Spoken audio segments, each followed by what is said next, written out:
Welcome back. You're watching World Talks, and I'm your host, Claudia Czerwinska.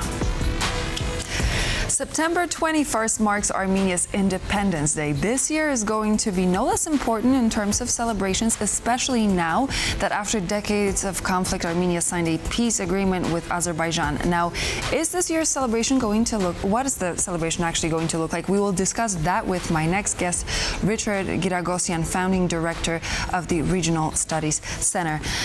Hello, and thank you so much for joining me on the program. Good morning, Claudia. So this year, Armenia celebrates its 34th Independence Day. How are these celebrations going to unfold? Well, I think what's important is to remember that for Armenia, independence has never been easy. And in fact, it's never been guaranteed. It in fact earned. And this also involves the defense of independence. And in this context, what we see, as you mentioned, is this year's anniversary of Armenian independence is especially significant.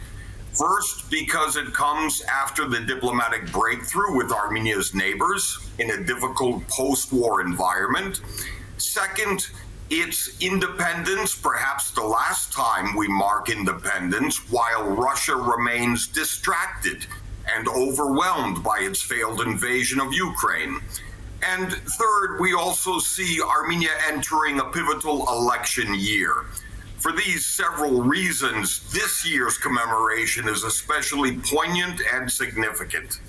So let's start from this breakthrough, the diplomatic breakthrough with Azerbaijan. How do you think this is going to change the way the holiday is being celebrated? As you mentioned only a second ago, maintaining independence for Armenia has never been easy, but this is definitely a breakthrough. A breakthrough, yes, but again, it needs to be properly defended. Investing in the need to strengthen sovereignty and bolster independence also needs or requires a de-escalation of tension. And this is also a challenge given Azerbaijan's reliance on the use of force, Armenia's neighbor. But as we look forward, Armenian independence is also a precedent and a test for the international community. As a struggling small democracy in the face of authoritarian pressure, the outlook for Armenian independence is also a test for both democratic and European ideals. Mm-hmm. And how do you think that Armenians are going to celebrate this Independence Day as a society? What's the mood like? How is it going to look like in terms of people? Because Independence Day, in fact, is for people to celebrate that they are given the right to exist in their own space, to be a sovereign country, to maintain its cultural heritage, its tradition and language. How do you think the society is going to celebrate this year? That's a very good question, Claudia, because to be honest, the celebration of the independence anniversary is rather tempered and in fact rather limited in scope and scale due to the devastating lingering impact from a war of 2020 where Armenian territory was targeted by neighboring Azerbaijan. And this is, after all, a nation of genocide survivors, meaning that survival is not taken for granted and independence remains a hard-fought victory, but it's never complete. At the same time, what we see, despite the diplomatic breakthrough, challenges in this neighborhood remain, including the potential of a resurgent Russia, which is also a tremendous obstacle to Armenia fulfilling full sovereignty and independence. So I'm very glad that you mentioned Russia's role, because as we look at this peace agreement agreed between Armenia and Azerbaijan, how do you think that peace agreement is actually going to influence Armenia's relationship with Russia? Well, it already has, in terms of just the latest demonstration of Russia's absence from the region. In fact, Russia, because of its failed invasion of Ukraine, has long been, let's say, neglecting its commitments in the region. But for Armenia, this is also a belated realization and recognition of Russia becoming a dangerously unreliable partner. For this reason, Armenia is not only looking to the West, but is also diversifying security partners, even in the Asia-Pacific region. For Armenia, years of overdependence on Russia has finally been recognized as a tremendous threat to real independence. But given the storm on the horizon, we do expect an angry, vengeful Russian President Putin to begin trying to restore lost Russian power and influence. And this is why Armenia has invested in resiliency in order to resist such Russian pressure.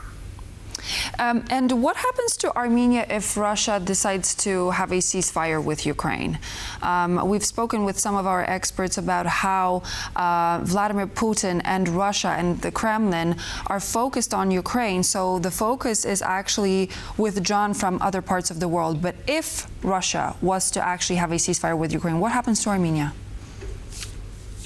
Well, what worries me as an analyst is the degree of American accommodation to Russia and the likelihood of Russia beyond Ukraine seeking to regain its power in the so-called near abroad among the former Soviet states.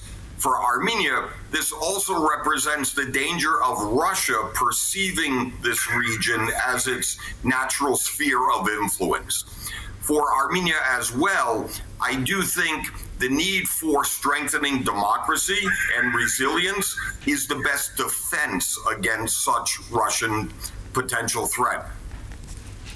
And how much of an influence Russia has in Armenia as of now? What kind of influence are we seeing domestically that could potentially also sway the vote? You mentioned a crucial fundamental year for Armenia when it comes to the upcoming vote. Well, on the one hand, we see the total reversal of any Armenian dependence on Russia as a security partner. At the same time, in political considerations, Russia is very toxic in terms of its betrayal of Armenia and the Armenian enclave of Nagorno-Karabakh. Russia, politically and militarily, is a spent force. However, Russian leverage remains in Armenia in terms of economics and trade. And this is also driving Armenia to normalize relations with both Azerbaijan and Turkey and to reopen closed borders. Connectivity and economic interdependence is also a strategic imperative for Armenia to regain deterrence and prevent a renewal of war. You mentioned that for Armenia, as of today, especially considering a holiday such as the Independence Day, it is important to keep good and civil relationships with its neighbors. And we know that there is an interesting thread about the removal of Mount Ararat from passport stamps to sort of appease to Turkey. What is your comment on such a move by the Armenian government to have that very, very important symbol being removed to appease the neighbors? Well, I do think Armenia, like Poland, has a very challenging history given its geography and geopolitical position in a very difficult neighborhood. Like Poland as well, Armenia is investing more in democracy as a defense. In terms of your question, however, the Armenian government remains committed to its own vision of post-war Armenia, based on current borders and rejecting any territorial claims or threats against its neighbors. The removal of Mount Ararat, which is both a sacred and also important symbol of Armenian statehood, represents part of that government vision.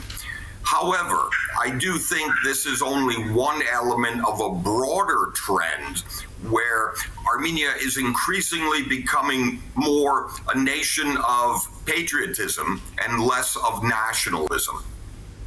How very interesting. And considering that we are celebrating Armenia's Independence Day, what's going to be Armenia's path towards EU accession? I mean, there is a bill introduced when it comes to that EU accession process. I wanted to ask, how is Armenia going to approach the subject, and how is the civil society responding to a prospect of becoming part of the European Union? Well, unlike neighboring Georgia, which has actually strayed from its commitment to the European Union, Armenia sees the EU as a very dependable and very significant partner. Despite Armenia's membership in the Russian-dominated Eurasian Economic Union, Armenia is deepening ties with the EU. And to the credit of the European Union, we do see a deployment of an EU monitoring mission to Armenia. We see unprecedented security assistance to Armenia, despite the fact of Armenia's membership in the Eurasian Economic Union. In terms of full membership, I think that is a very long process. However, the opening round of Armenia's democratic credentials, a rare commodity of legitimacy, and its granting of visa liberalization are important steps moving Armenia closer to the EU. And just to finish off, if you were to wish Armenia one thing on its Independence Day, what would it be? I would say national unity. We have become far too polarized, especially in the wake of the loss of Nagorno-Karabakh, a defeat militarily in the war of 2020, and there is now an imperative for coming together and national unity. National unity. Thank you so very much, Richard Giragosian, founding director of the Regional Studies Center, and a very happy Independence Day to all Armenians. I hope you enjoy your celebration. Thank you so much for joining me here on the program again. Thank you, Claudia. And so this would be all for now here on World Talks. I'm Claudia Czerwińska. Thank you so much for joining me, and please do stay tuned here on TVP World for more.